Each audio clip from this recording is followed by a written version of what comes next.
여러분 안녕하십니까? 헬로티비 강원 뉴스입니다.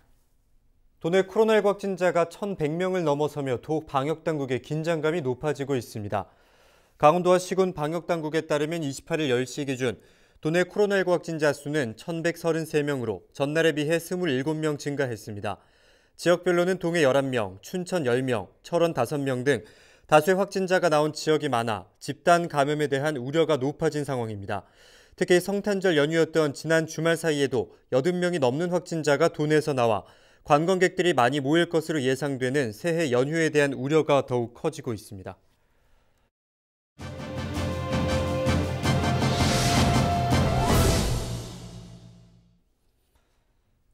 네, 다사다난했던 2020 경자년이 저물어가고 있습니다.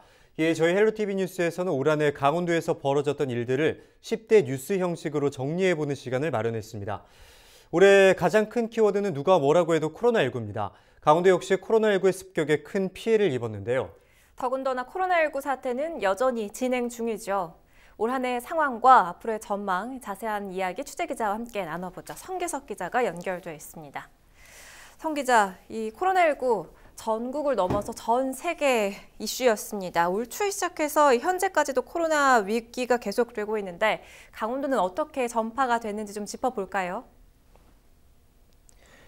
네, 강원도에 처음으로 코로나19 확진자가 나온 건 지난 2월 22일이었습니다. 국내에 확진자가 나온 이후에 한 달 동안 확진자가 없었던 강원도에서 처음 확진자가 나오는데요. 강원도 첫 확진자가 나온 지역은 춘천이었습니다. 춘천 지역의 역학조사 결과 이 신천지 신도로 밝혀졌는데요. 첫 확진자가 나온 이후에 원주와 속초 등에서 잇따라 신천지와 관련된 확진자가 나오면서 도 방역당국이 상당히 긴장감이 높았습니다.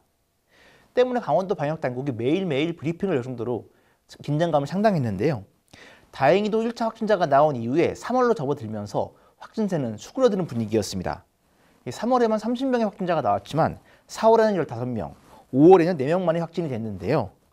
그러다가 8월 들어서 확진자가 갑자기 나왔습니다. 원주의 한 실내 스포츠센터의 방문자와 이용객들이 잇따라 확진이 되면서 방역당국이 다시 긴장감이 높아졌던 겁니다. 문제는 현재의 3차 대유행 상황입니다.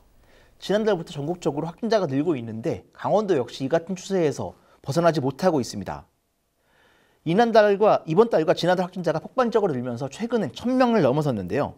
갑자기 확진자가 늘어나면서 강원도에 부족한 의료 상황에 대한 우려가 나오고 있는 상황입니다.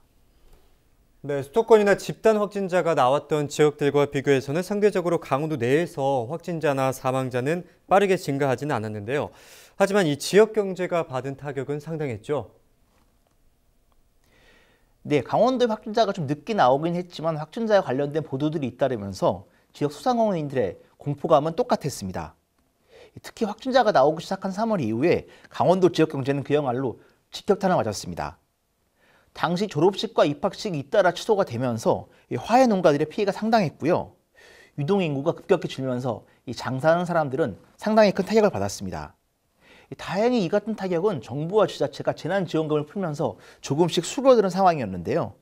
하지만 최근에 3차 대유행 상황이 다시 번지면서 이 같은 상황이 다시 심각해지고 있습니다.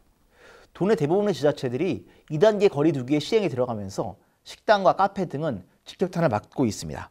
네, 특히 최근에는 평창 스키장 그리고 동해 병원에서 무더기 확진자가 나오고 있는데 지금 상황 좀 짚어볼까요? 예, 최근의 상황 심상치가 않습니다. 특히 강원도의 겨울 스포츠 최고 스포츠죠. 스키장에서 집단 확진자가 나왔고요. 동해에서는 이 병원에서 집단 확진자가 나오면서 관련 지자체가 강원도의 긴장감을 높이고 있습니다. 특히 많은 사람들이 이용하는 시설이기 때문에 집단 추가 감염에 대한 우려도 높은 상황입니다. 이와 관련해서 스키장이 많은 평창군은 특별 대책을 내놓기도 했는데요. 관련된 인터뷰 한번 들어보시죠. 가족과 이웃을 위해 연말연시 모임이나 행사를 잠시 멈추어 주시고 마스크 쓰기와 방역 수칙을 철저히 따라 주시기를 부탁드립니다. 상황이 이렇게 심각하다 보니까 장사하시는 분들의 연말연초 특수는 생각조차 할 수 없는 상황인데요.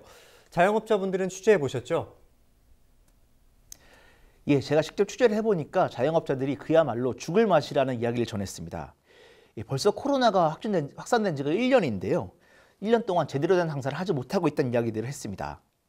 이 강원도의 경우에 아까도 말씀을 드렸지만 봄이 지나면서 조금씩 회복세를 보였는데요. 여름 들면서 유행이 시작됐고요. 또 최근에 3차 대유행이 시작이 되면서 상황은 더욱 심각해지고 있습니다. 장사하시는 분들이 얼마나 어려움을 겪고 있는지 직접 이야기 한번 들어보시죠. 있다가도 다 취소되고요. 거의 이제는 연락도 안 오고요. 일단은 너무 코로나가 너무 심해지니까 일단 사람들부터 안 다니니까 그게 제일 심한 거죠. 너무 촉박하게 9시에 딱 문을 닫아버려야 되니 손님들도 조금 늦게 오시면은 빨리 먹고 가야 되고 그래서 어떻게 보면 손님들이 저희 눈치를 볼 때도 많이 있고요. 참 이렇게 상황이 좋지 않은데요. 문제는 코로나19가 여전히 진행형이라는 거겠죠. 앞으로의 강원도 그리고 시군 방역 대책도 짚어봐야겠는데요. 예, 그렇습니다. 코로나19는 계속 진행형입니다. 지금도 도내에서는 하루 20명 넘는 확진자가 계속 나오고 있습니다. 도내 치료시설도 거의 꽉 차서 부족 의료가 커지고 있는 상황입니다. 이에 따라서 강원도는 최근에 동해에 임시 치료시설을 마련을 했고요. 또 속초에 제2생활치료센터를 마련해 운영에 들어갔습니다. 이와 함께 강원도는 중증 환자 치료를 위해서 음압병상 확충이나 의료진 확충에 대해서 정부와 긴밀히 협조를 하고 있다고 밝혔습니다. 올 한해 참 코로나19 때문에 많은 분들이 힘들어했는데요. 부디 새해에는 코로나19가 종식돼서 모두가 이 어려운 상황을 잘 극복할 수 있기를 바랍니다. 지금까지 성규석 기자와 함께했습니다.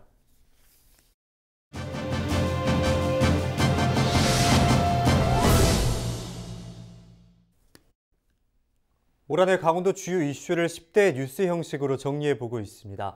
올해 강원도는 올해 현안이었던 SOC 사업들이 본궤도에 올라서는 기반을 마련했는데요. 강원도는 올해 주요 성과로 강릉 제진간 동해 북부선 예타 면제와 제천 영월 고속도로 사업 확정 등을 꼽기도 했습니다. 김선아 기자와 자세한 이야기 나눠보죠. 자, 김 기자, 올해 강원도에는 SOC 사업과 관련해서 참 반가운 소식들이 꽤 있었어요. 전해주시지요. 네, 그렇습니다. 먼저 최근 강릉과 고성 제진을 잇는 동해 북부선 건설 사업 기본 계획이 확정됐습니다. 동해 북부선은 강릉에서 제진역을 잇는 철도로 1967년 노선이 폐지된 이후 지금까지 단절된 상태였습니다. 이 노선은 2년 전 판문점 선언에서 남북한 철도 연결과 현대화가 약속되면서 주목을 받았는데요. 지난 4월 남북교류 협력 사업으로 인정받아 예타조사 면제가 확정되면서 본격적으로 복원에 들어가게 됐습니다. 53년 전 단절 이후 반세기 만에 복원이 추진되는 건데요. 사업 기본 계획의 구체적인 내용에 대해서 짚어주실까요? 네, 국토교통부가 최근 확정고시한 기본 계획을 보면요. 이 남강릉 신호장에서 제진역까지 111.7km 노선 계획과 정거장 6곳, 신호장 2곳이 반영됐습니다.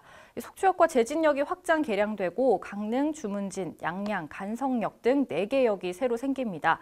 양양 고성 지역에서 요구했던 38선역, 화진포역은 반영되지 않고 대신 신호장으로 건설될 계획입니다. 강원도는 기본 계획 확정에 따라 빠르면 2021년 말 착공해서 2027년 개통을 목표로 하고 있습니다. 동해 북부선이 개통이 되면 강원도 철도망의 중요한 축이 될 텐데요. 구체적인 기대 효과들 좀 꼽아볼까요? 네, 이 구간이 연결되고 북측 구간도 정비가 된다면 부산에서 출발한 기차가 유라시아 대로까지 이어지게 되는 건데요. 이를 통해 영동 지역이 여객과 물류, 수송 인프라를 선점해 북방 경제 중심지로 자리 잡을 수 있을 것으로 기대되고 있습니다. 관련해서 강원도 관계자 이야기 들어보시겠습니다. 저희들이 가장 크게 기대했던 어떤 남북교류 활성화로 그 어떤 그 물류 수송이나 또한 또 우리 접경 지역의 어떤 관광 사업의 활성화에 크게 기여할 거라고 저희들은 예측하고 있습니다. 네, 동해 북부선과 함께 2027년 동시 개통을 목표로 하는 사업이 하나 더 있죠? 네, 그렇습니다. 바로 춘천, 속초, 동서고속화 철도 사업인데요. 춘천역부터 속초까지 모두 5개 역이 새로 생깁니다. 이 철도가 개통되면 동해안 북부 지역은 수도권과 반나절 생활권이 됩니다. 춘천시는 제2경춘국도에 이어 동서고속화철도까지 마무리되면 동서관통 교통망의 핵심 위치에 서게 될 것으로 보이는데요. 강원도의 용역결과 철도 개통 시 주말 하루 이용객이 10,000명에 육박할 것으로 전망돼 지역인구 유입과 관광사업 활성화가 기대됩니다. 그리고 또 다른 수건이었던 동서고속도로 제천 영월 구간 사업도 올해 예비 타당성 조사를 통과를 했죠. 네, 충북 제천에서 시작해 영월까지 이어지는 동서고속도로 제천-영월 구간 조성 사업이 드디어 예타를 통과했는데요. 그동안 경제성 부족에 발목이 잡혀 사업 추진에 난항을 겪었는데 정책성과 지역 균형 발전 측면에서 높은 평가를 받으며 막판 뒤집기에 성공했습니다. 강원도는 해당 구간이 내년부터 기본계획 설계에 들어가고 2025년 착공해 2031년 개통을 목표로 한다고 설명했습니다. 그동안 고속도로가 없어서 교통 오지로 불렸던 강원 남부권의 발전이 기대가 되는데요. 하지만 아직까지 남아있는 과제도 있다고요? 네, 그렇습니다. 이 지역 균형 발전을 위해 나머지 구간인 영월 삼척 구간까지도 완전 개통해야 한다는 지역의 목소리가 높아지고 있는데요. 최근 국토부가 제천 삼척 고속도로 중 영월 삼척 구간 건설 사업을 두 구간으로 나눠서 추진하는 것을 검토하고 있는 것으로 알려지면서 강원도가 대책 마련에 나섰습니다. 영월과 태백, 그리고 태백과 삼척 구간을 따로 분리해 각각 추진하려는 건데요. 이게 국토부 계획으로 확정이 된다면 일부 사업이 후순위로 추진될 가능성이 있어 지역에서는 사업이 반쪽으로 전락하는 것 아니냐는 우려의 목소리가 나오고 있습니다. 이처럼 지역 균형 발전을 위해서는 사업이 계획대로 추진되어야 할 텐데요. 아직까지는 대책 마련이 시급해 보입니다. 오늘 말씀은 여기까지 듣겠습니다. 지금까지 김선아 기자와 함께 이야기 나눴습니다.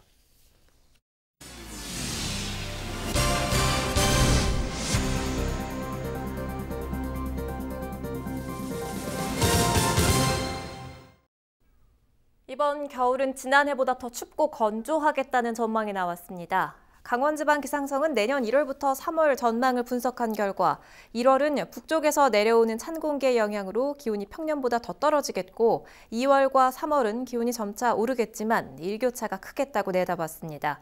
또 이 기간 주로 고기압 영향권에 들면서 건조하겠고 영동 지역은 2월과 3월 많은 눈이 내리겠다고 덧붙였습니다. 삼척시가 코로나19 확산 방지를 위해 내년 1월 3일까지 주요 관광지를 폐쇄합니다. 폐쇄되는 관광지는 해양 레일바이크와 초곡 용굴 촛대 바위길 등이며 이 기간 도계 거니령과 근덕 덕산항, 노곡 계산리 전망대 등 해맞이 명소도 문을 닫습니다. 삼척시는 관광지 상인과 소상공인들에 대한 이해와 협조를 바란다면서 이동 자제 및 방역수칙 준수에 동참해달라고 당부했습니다. 삼척시가 코로나19로 어려움을 겪는 소상공인들을 위해 피해 일부를 지원할 수 있는 법적인 근거를 마련했습니다. 삼척시는 소상공인 지원에 관한 조례를 제정해 25일 공포한다고 밝혔는데요. 이번 조례 제정으로 재난재해 발생으로 영업에 중대한 피해를 입은 소상공인에 대해 예산 범위 내에서 생계비 등 피해 복구를 지원하게 됩니다. 이에 따라 사업장 시설 개선과 컨설팅, 교육 등을 지원하고 제품 홍보와 마케팅을 위한 사업 등을 지원할 수 있습니다.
헬로티비 강원 뉴스를 마칩니다. 저희는 언제나 여러분과 함께하겠습니다. 지금까지 시청해주신 여러분 고맙습니다.